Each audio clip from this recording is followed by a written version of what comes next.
first. So we're all part of the same system, so to speak. But what we try to do for whatever the tomorrows are going to bring becomes very personal. It becomes personal once it comes home. And as you said, I got kind of a personal question. What we try to do is help people understand the dynamics that once he comes home is when we take the generic out of the system, the regional center, the education system.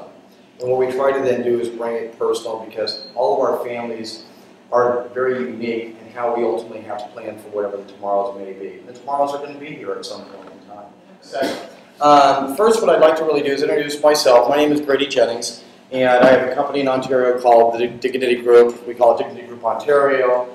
But the bottom line is that what we have is an organization that we try to help families understand what we call the economic and legal aspects of having a child with special needs, whether that's a baby child or an adult child, because we all have different ages and ranges of what we're trying to get accomplished, and different things have different impacts at different times. So Jess Block, who's a very dear friend of mine, has a 3-year-old child with autism.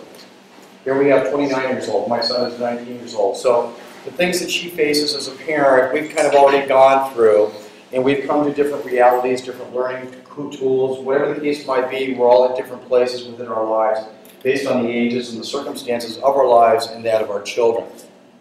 What I'm going to try to do very much tonight is not make this commercial for Dignity Group and what we do.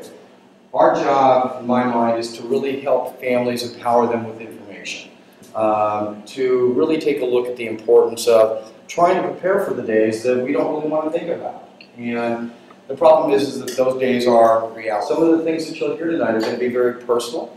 The bottom line that we look out of it is that we have to take a look, because we get caught up in a lot of our emotions, don't we? And our emotions play all kinds of games with our minds.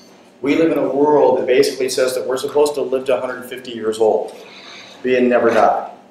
We live in a world that says that basically we have that one little quiet prayer that says, let me live one day longer than my child, because we're so fearful of what that tomorrow is. And again, raising my son now by myself for the last 3 years and turning 50 years old there in August, or last August, all of a sudden certain things came a little bit more clear to the forefront. And it got actually a lot muddier. And the thing that's really, so my sensitivity to what we do in here is strong. And my world is the same world as a lot of us live in, the fears, the scares, the emotions. And the bottom line is that what we try to do as much as we can is that our goal realistically is to understand your world. But all of us are going to bring different emotions to the table. As Jenny and Grace have known, as I've gone through this last year with a lot of different decision makings as it relates to my son, dealt with a lot of emotional issues, dealt with a lot of guilt issues. And the bottom line is that what did I have to do?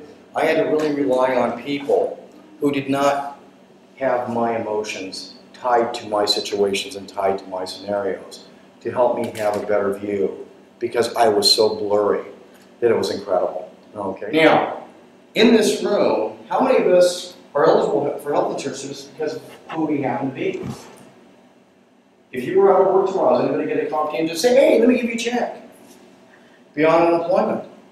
Is anybody going to turn around and say, hey, let me go ahead and provide that health insurance for you? Or for you? It's not out there, is it? Okay? But that's the right that our children have. So that's when we start talking about those entitlement programs. That's their right, and that's what they are entitled to. So I sit back and say, okay, they're entitled to income, they're entitled to health insurance. Now what I want to do is I want to tie my personal planning into my son's planning, because bottom line, these are all benefits while he's alive, right? I can control how much money he has while I'm alive and while he's alive. So I can make sure he's going to be below $2,000. But now let's take a look at what happens in my world, okay?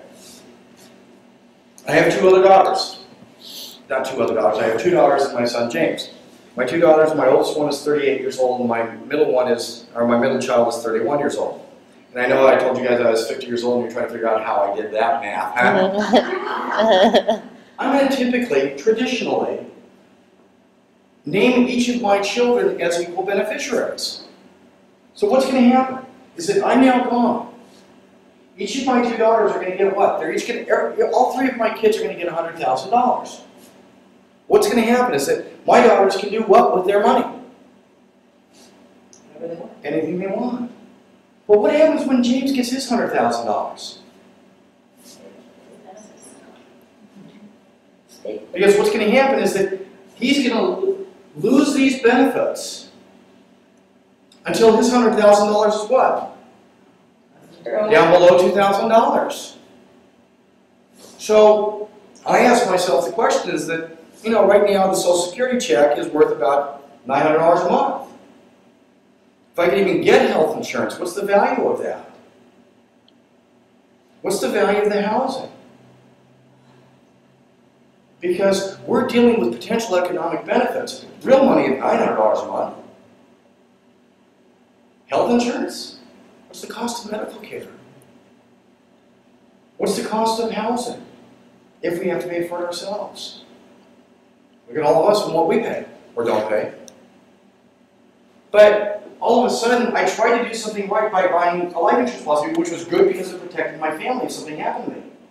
But the bottom line is that the way I structured it and the way I set it up was going to be problematic for the one person I'm trying to protect and fight for, my son. Our sons, our kids. What happens if this, all of a sudden, maybe my daughter's two children have some major health issues. My daughter needs money. What happens if my daughter all of a sudden and her husband, who I